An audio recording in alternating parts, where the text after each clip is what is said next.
A ver. Ah, no me lo han puesto.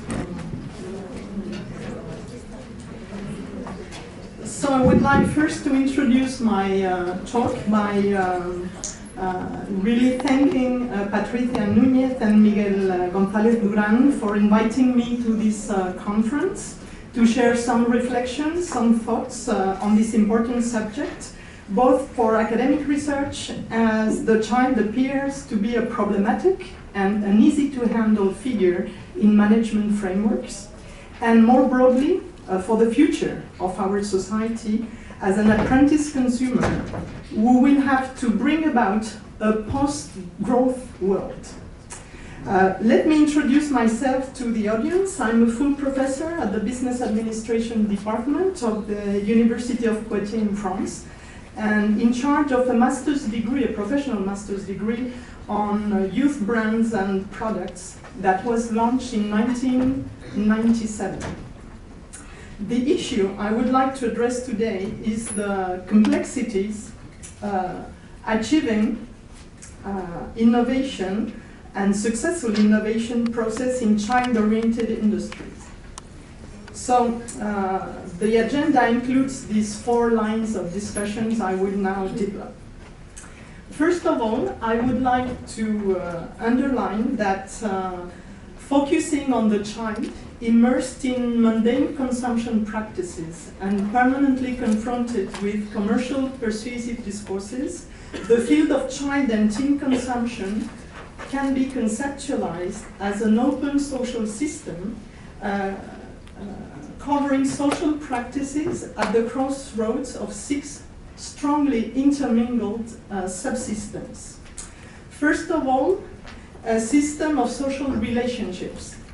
It covers the relationships established with all the members of the family, and especially with the parents, the siblings, the grandparents, but also with peers and any person who is in charge of contributing to raising the child. An institutional system, which includes various institutions in charge of welcoming the child and providing it with all the necessary skills to integrate successfully a given society. It refers to the notion of social role, and this institutional dimension also refers to the normative requirements to successfully raise and educate a child in a given society. And my students are very surprised when I say that, for instance, the church is one of these institutions. Of course, there's the market and the family, but also some other surprising institutions that are legitimate when they want to say something about childhood in a given society. A plurimedia system. So this system encompasses all the media that the child learns to use in the course of its development. If television stands out as the preferred or the initial media, I would say, for young kids, the latter learn very rapidly to use computers, to read magazines, to listen to the radio, to record music, to send emails, etc., to send SMS, etc. But of course, there is also a narrative system. This system gathers together all the stories, the fairy tales, the narrations, the fiction heroes, the characters, other celebrities in real life that children know and recognize. These narrative systems offer a concrete and symbolic markers which the child refers when trying to explore the meaning of what it lives, to express itself, and to exercise its judgment capacity. Of course, an economic system, and on purpose I present the economic system after all the other systems, because you need the narrative system just to create an advertising. For instance, if you don't have, I would say, storytelling that is known by children, you cannot design an advertisement. It includes all the children-oriented markets, the different regulatory frames, the various actors intervening in the dynamics of new product design processes, distribution, marketing, communication, etc. This system includes all types of regulations and legislations that facilitate or impede a strengthening of the bond between children and markets. And of course, a political system. As Kortrup, it's a Norwegian researcher, has argued convincingly, childhood is a social construction invested with values, hopes, and even political projects. The social construct of childhood varies greatly according to ongoing political developments in different cultures and civilizations, resulting in quite specific ways of defining the social realms devoted to childhood in relation to adulthood in a given society. Within such a framework, child and teen consumption appears as a complex arena of competing moral and ideological perspectives.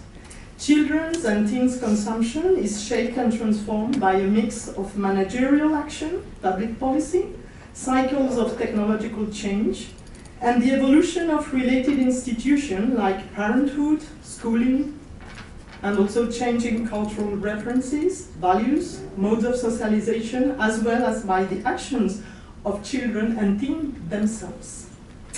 In such a volatile context, forms of resistance to ideologies of unending consumption emerge continuously, calling into question the responsibility of business for unwanted long-term effects. So that's why I think it's important just to train future marketing managers intervening in child-oriented markets to dialogue with what I call child representatives. The child cannot represent himself and discuss with all the companies who've been introduced this morning. So there are a lot of representatives of the interests of the child who are really important for these markets.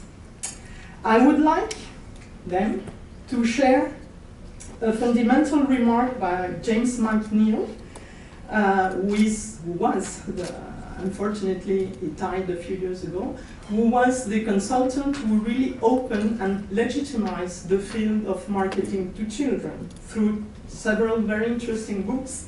And what I like very much in James McNeill's work is that he reminds constantly the role that marketers play in children's consumer development.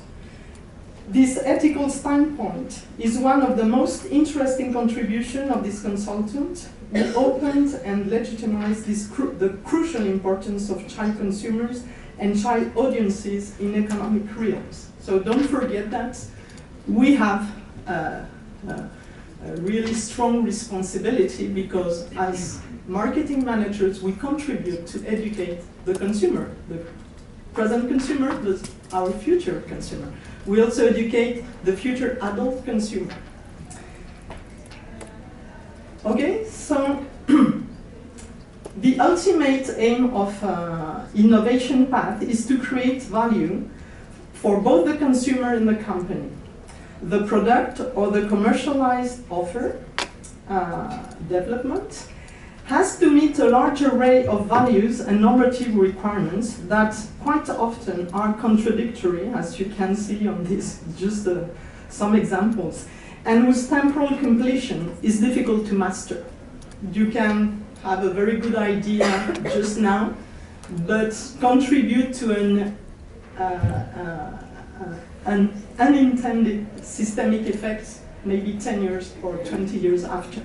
So that's the problem too, is to project companies and the decision of companies into a long-term perspective. So let's move now on to address the design of innovative products aimed at children by examining some launches made recently by well-reputed companies. So the first example is this one. I'm sure you know it. The Lego Fun Snacks were launched in 2006. It's a classical co-branding technique, so a very well-known marketing technique to activate retail sales. But then the interesting question is, what is the developmental benefits to the child that such a product could claim? In your opinion? What is its educational value for the child? Do you have an idea? Do you know this product? No? So this product, as soon as it was launched on the market, had negative reviews and ironic comments. A journalist, for instance, said, "The biggest name in breakfast food and the most iconic brand of toys have put together their genius to create a flavored treat that is so irresponsible that I first presume it was a joke." Because, of course, the educational value of this product is just to learn kids to suck Lego bricks with the risk of choking.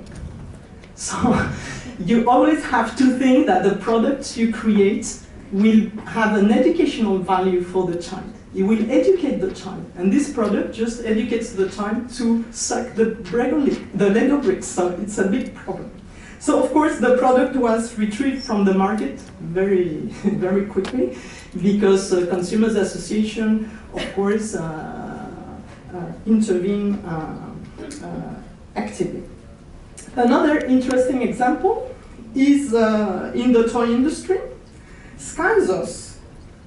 It's a very simple toy, enacting a figurine that is happy in one way, but if you turn it around, its previous smile becomes a grimace of dissatisfaction. This toy was released internationally, but in France things went wrong. In French, Skizos is pronounced schizo. This subtle difference in pronunciation led the Association of Families of Schizophrenia Patients to threaten to sue the company, accused of introducing in a very simplistic way, a serious and complex illness to children. The product was withdrawn from the French market. So, in the baby care industry, often innovation raised interesting questions. What is, or what could be the developmental benefit to the child of a baby coach combined with an interactive tablet?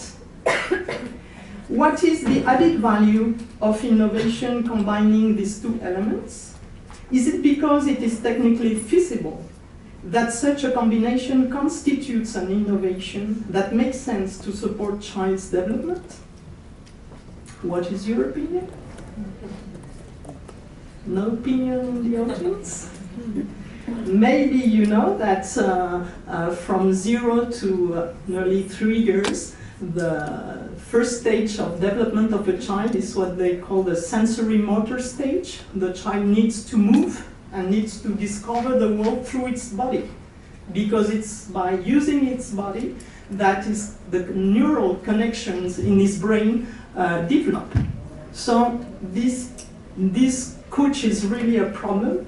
And also a lot of research, scientific research, show that the baby interaction with the screen does not bring anything from a cognitive point of view for the child. So the developmental benefit of this kind of product to the child is really questionable. But you can buy it, it's on the market.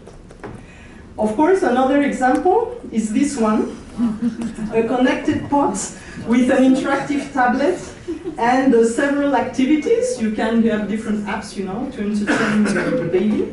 And then, when you read the presentation of the product, it's very interesting, because I suppose the marketing manager had read the statement made by the American Pediatric Association saying that screens should not be offered to the child under 3 years of age. Thus, this conscious marketing manager says that the product is recommended for children from 4 years of age. What's your opinion on that? Is it a product really interesting for children aged 4 years and older? It's the questions I ask to my students. What's your opinion? Everyone can have an opinion on that. ¿Quién se atreve? ¿Qué os parece lo que nos ha enseñado? Horrible. ¿Quién lo ha dicho por ahí? Do you think a mother waits her baby to be 4 years old to be clean? we know exactly that babies, it's around 2 years that you have to learn them how to become clean and go to the pot. It's not at 4 years and older. So it's okay, it's a cautious marketing promotion, but it's simply stupid. The time for educating a baby to become clean, it's not 4 years and older, it's before. So it's just stupid. Okay, in this overview, we cannot really ignore edutainment applications. For instance, Starling just says, ever wonder if you're doing, says to the parents of course, ever wonder if you're doing enough for your child's development? Now you can know, meet the Starling, the world's first world counting system for families. So it's an application that counts the words you say to a child during one day. So you have it, a little microphone, and at the end of the day, it gives you an idea if you've said 7,000 words or maybe more, etc. Again, you can just be a little surprised by this way of promoting and the design of the product itself, because since the experience conducted by the King Frederick II of Hohenstaufen, born in 1194 and who died in 1250, he was the emperor of the Holy Roman Empire, nicknamed Stupor Mundi, in the 12th century. We know that a child whom we treat well, but to whom we do not speak, simply ends up dying. It was a cruel experiment, but it was a very interesting scientific experiment of at that time, 12th century. But what is more interesting is the commercial, I would say, persuasive argument the company gives to the parents to buy this application. Okay, so I don't need to comment on that, but I think it's giving or projecting the child development in a very competitive environment. So it's a very special view on what is childhood and what should be child education. Okay, let's turn now to communication issues surrounding the innovations offered to the contemporary child. For instance, I love this brand. I think it's the most amazing brand. So Disney acquired in 2001 the most clever educational brand that creates a consubstantial association between the baby and its future intellectual performance. So a great brand from a semiotic standpoint, you know.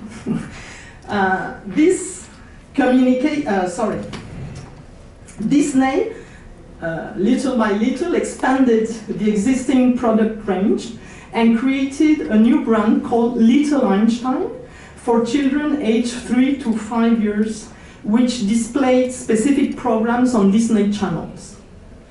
But in 2006, following numerous complaints, Disney removed the term educational from Baby Einstein products, and in 2009, after losing a class action lawsuit in the USA about the non-educational nature of the range, Disney offered to reimburse dissatisfied consumers.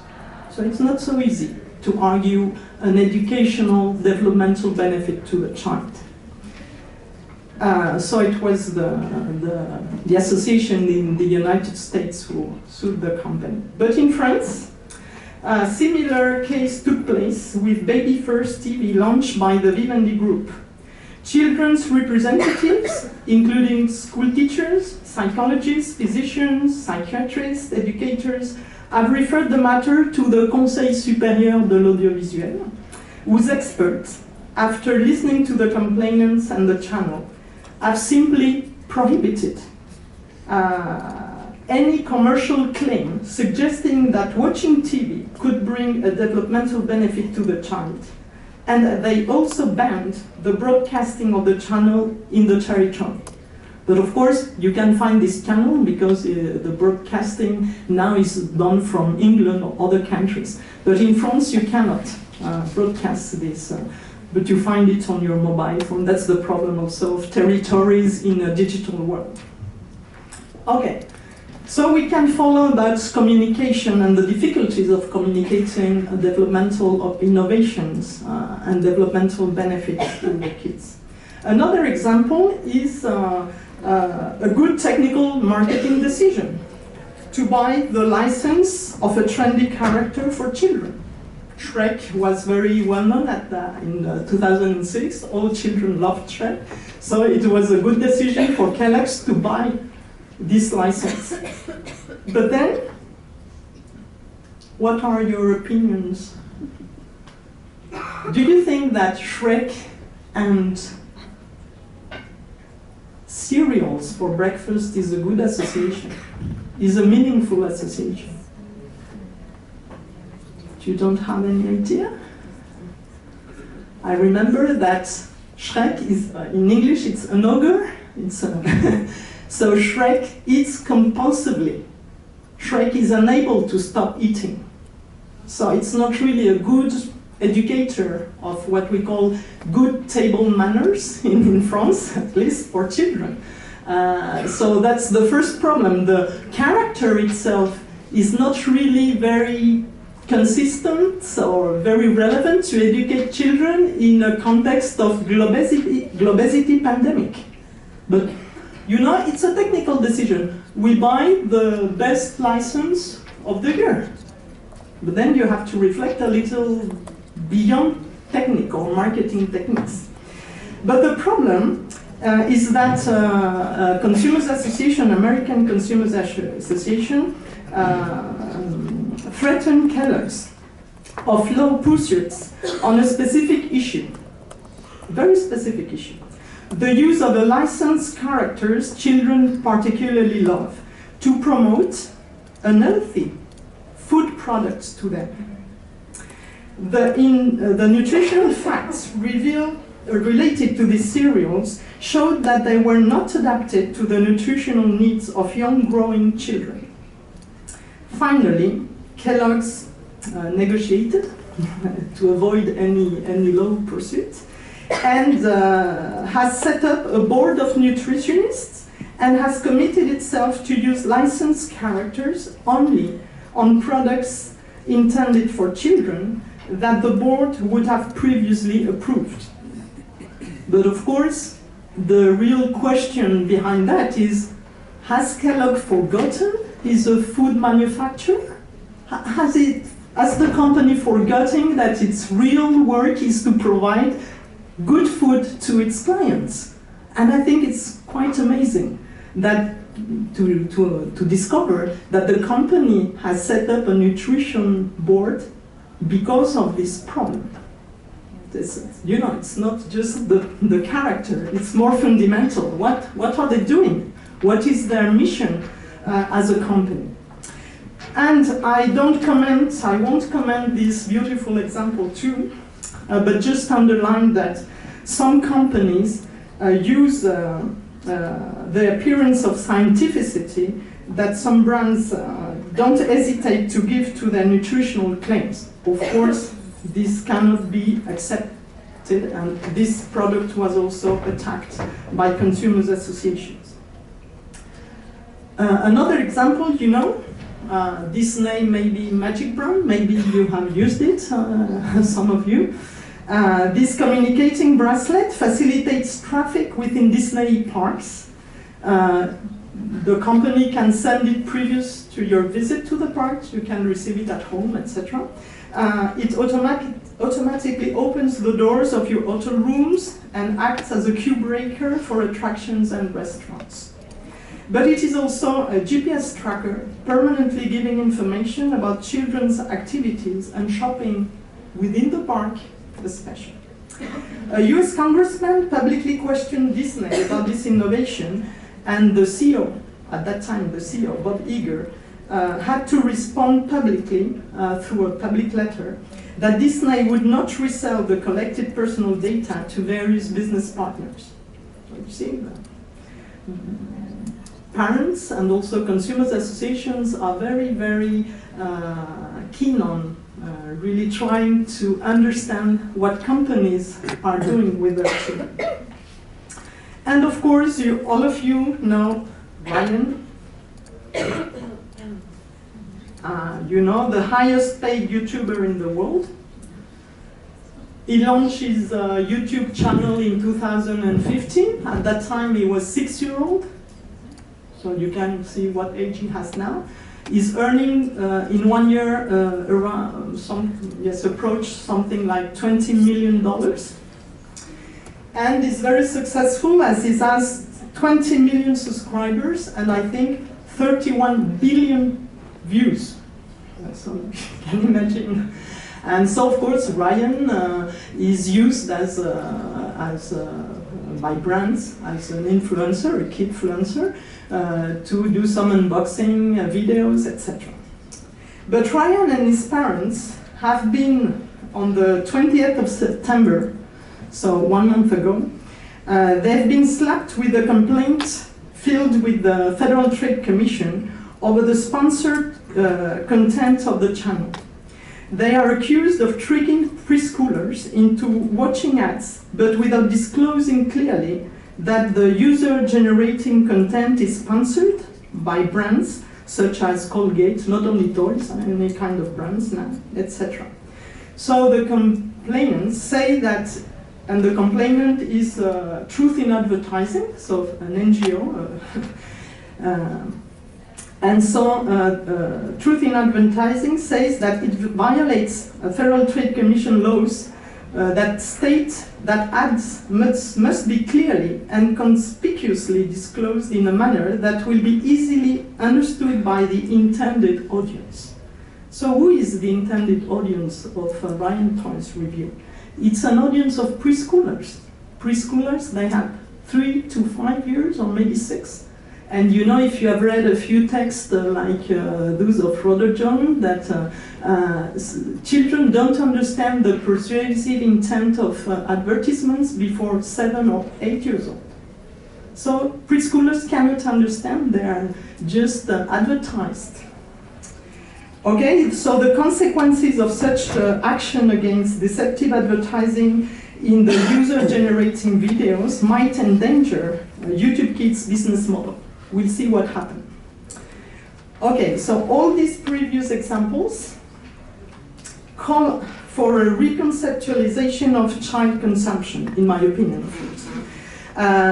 We have resisted the universalist perspective held by Roder John theoretical framework, or the neo-Piagetian researchers in marketing that consider, and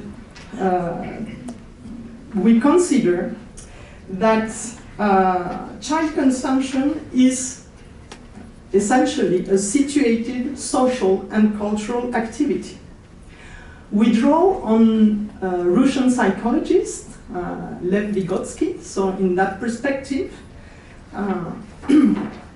we consider that child consumption is always a joint activity, simply because the child doesn't enter alone the realm of consumption. No, the baby doesn't enter alone the realm of consumption. He always needs other people to introduce him to different areas of consumption, of social practices of consumption. And it's a mediated activity.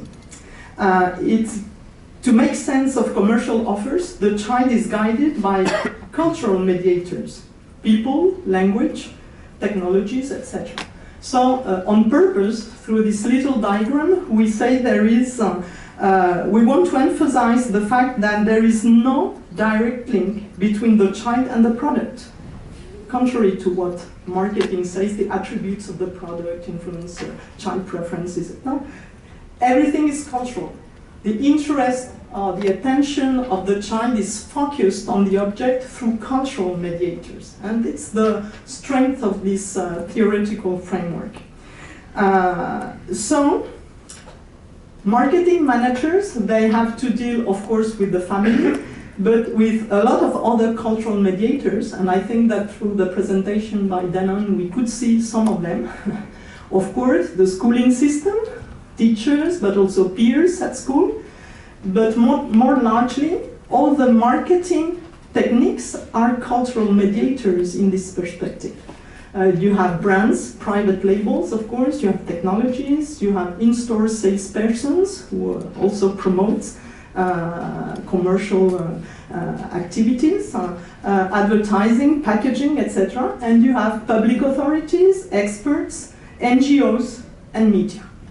And you have to take all these cultural mediators into account when you want to design or to reflect on the developmental benefit to the child of your product and the way you could promote these developmental benefits and just communicate about it.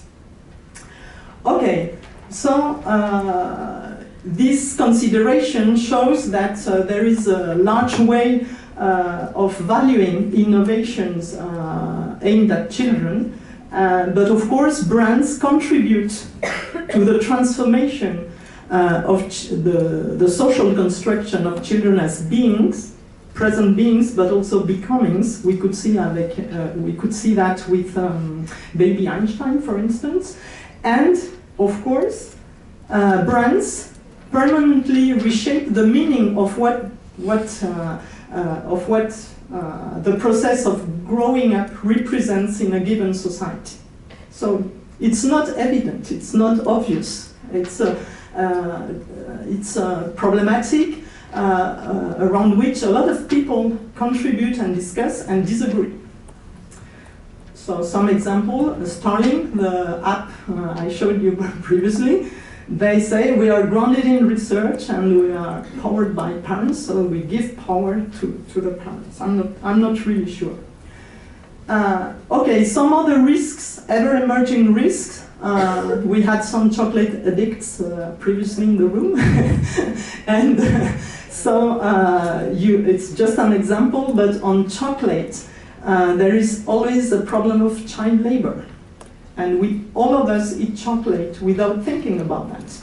Even though a lot of efforts have just done by companies, there are global initiatives to try to ban child labor in some countries like Ivory Coast, Ghana. Things are very difficult to change. Other issues, it's children's rights as citizens in the modern world. And the UNICEF has published little documents reminding companies of their duties regarding child's rights in the way they promote, and they also organize their supply chain. So it's an important element. Also, I like very much also this product. It's connected teeth that informs in real time and remotely the parents of the child's temperature, activity, or sleep. But do you see any problem in this kind of innovation? Yes, it's connected to the mobile phone, so it's an unproblematic innovation? I'm not sure. Yes? Exactly.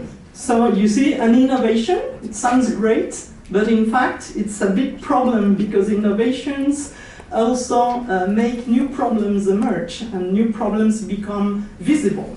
So the problem here are the risks linked to the electromagnetic waves and also the radio frequency exposure of young babies, because you know the teeth is so close to the brain. It's the closest connected object in the mouth of the child and so close to its brain. So it's very, very problematic because we know that. And in France, ANSES is it's a national body for health, I would say, advices to the population.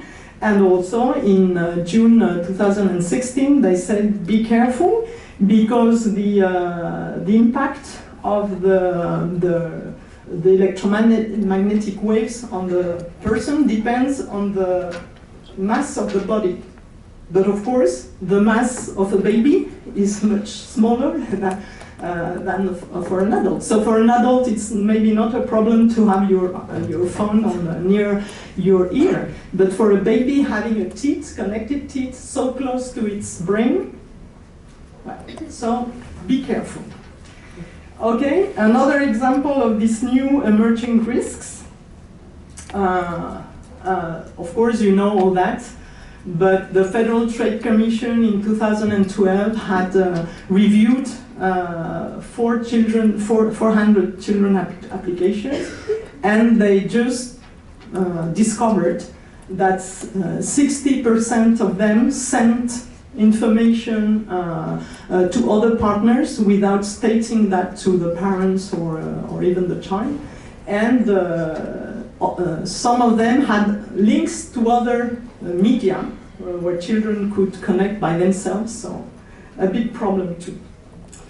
Another example, you know Alexa or Echo Amazon, and these devices that are so useful in your living room, they listen to everything, and also they capture the comments by children. You know, children are technologically friendly or very curious, so they will interact, and they are interacting with this kind of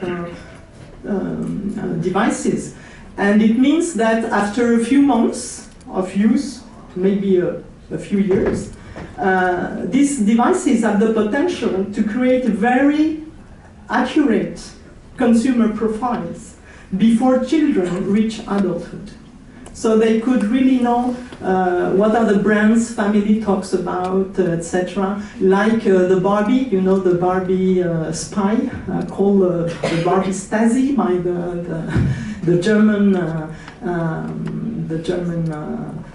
audiences, and that was finally banned by German government.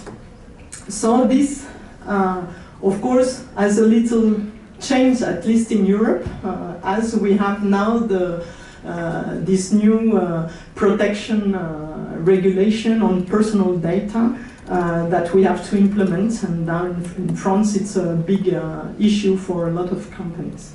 And of course, another example, you know, all EFYK, and EFYK was victim of a piracy attack in 2015, and 6.4 million of children's accounts in France were really exploited by pirates.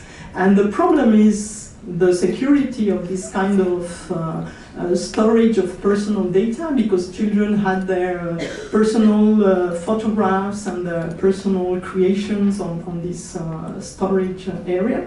And the more problematic fact is that the company didn't recognize the problem and didn't announce the problem until l'EFYK Choisir, a very active consumers association, asked them to respond. So that's very problematic. Okay, so I'm lost now, just to conclude. So, new challenges in child-centered innovations for me. Of course, the first challenge, and it's one of the most difficult to achieve, is respecting the rights of children at the two ends of the supply chain. If we choose an example like chocolate, you know that Cadbury, you know maybe the brand Cadbury, it's now part of the portfolio of, help me, the global brand, it will come back, it was bought.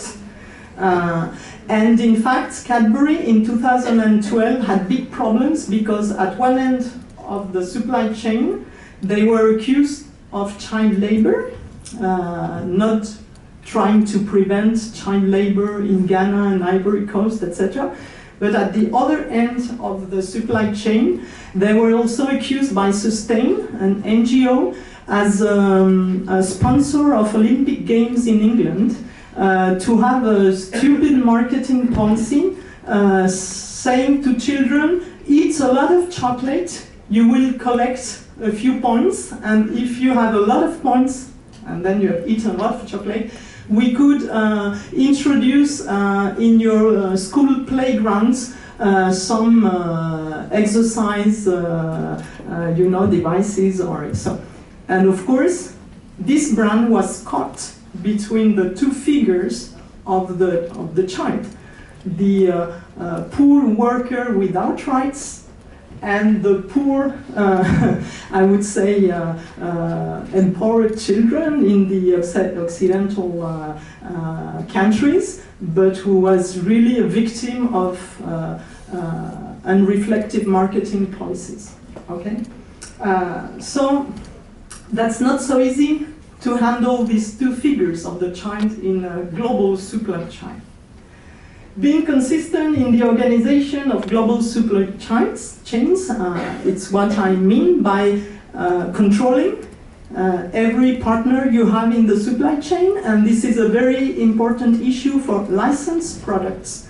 You know that licensing represents, for the toy industry, a quarter of the sales of toys, for instance. So license is really, you have to master this complex organization of your activities at a global scale with partners you don't really master, you don't control completely. So blockchain, the technology of blockchain could be a possibility to try to ensure the final consumer that you have a good mastery of all the people or the companies intervening in this global supply chain. Of course, the most difficult maybe is to legitimate on sound basis. Sound, I mean scientifically based arguments. The educational or the recreational value provided by the product or the services offered to the child. And you've seen in the examples I've given to you that it's not so easy to argue that. And that consumers associations are are improving their competence and are very able now to find the tiny little argument that makes all your communication campaign just fall down. Choosing responsible marketing techniques that children can understand. Even young children have to understand they live in a commercial culture, not in only a commercial, I would say, realm. We know Baudrillard, Jean Baudrillard in France has really well shown that our culture is a commercial culture. So we live, and the child cannot choose. He cannot choose to live in another kind of culture or civilization. He is just thrown in this context. So how to explain to a young child that he's being marketed? Of course, companies, and sometimes it's very difficult, instead of betting on tester power, maybe they could be more responsible to help parents to develop their own educational project, so to understand better families, their differences, their social differences, their values, and the way they try to educate their children about consumption. And pocket money is really a very interesting object to observe from that point of view. Families don't use pocket money the same way, and some are very active in using pocket money to train their children to become competent consumers. Some families give the same amount of pocket money, but in fact in a very defensive perspective. And one of my doctoral students showed that and said, okay, I give you pocket money, but I don't want to hear any of your demands anymore. You have to decide on yourself what you want to buy. But then there is no communication about consumption practices. So it's not because you have 10 euros in your pocket that it means the same thing. Being a data responsible, compliant company, now it's compulsory, so you have no choice. You have really to be very careful, and you know that YouTube Kids has just paid, Google has just paid $170 million, the highest fine given by the Federal Trade Commission, because YouTube Kids had collected data on minors without the permission of their parents, and of course it wasn't compliant to the COPPA regulation, the Child Online Protection, the Child Online Privacy Protection Act. So it sounds amazing that a company like Google, they believe they can go beyond regulations and law statements. And of course, companies, and we could see with the example of Danone, they have also to contribute to public consumer education initiatives of policies, and we had an illustration in the previous talk, and I think it's very important. Companies co-educate the child with other institutions, with families, with schools, etc.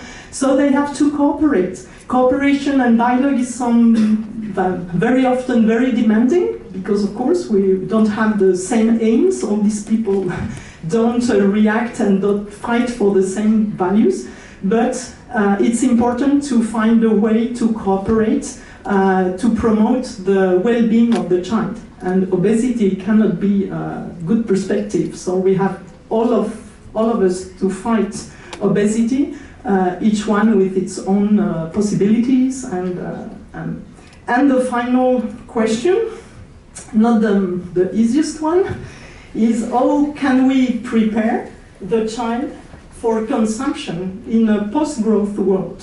I think that now we are really convinced that we're moving to a degrowth perspective, global perspective, and how can we, what does it mean to consume in a degrowth world? And I don't know if you have an answer, but if you have an answer, I'm interested, of course. But I think it's a big challenge because it's an oxymoron. It's very difficult to speak about consumption without having this growth ideology hidden behind all the frameworks, theoretical frameworks we use. And so trying to think about consumption in a degrowth perspective, I think it's a very demanding question, but a crucial one for the next years. So thank you very much.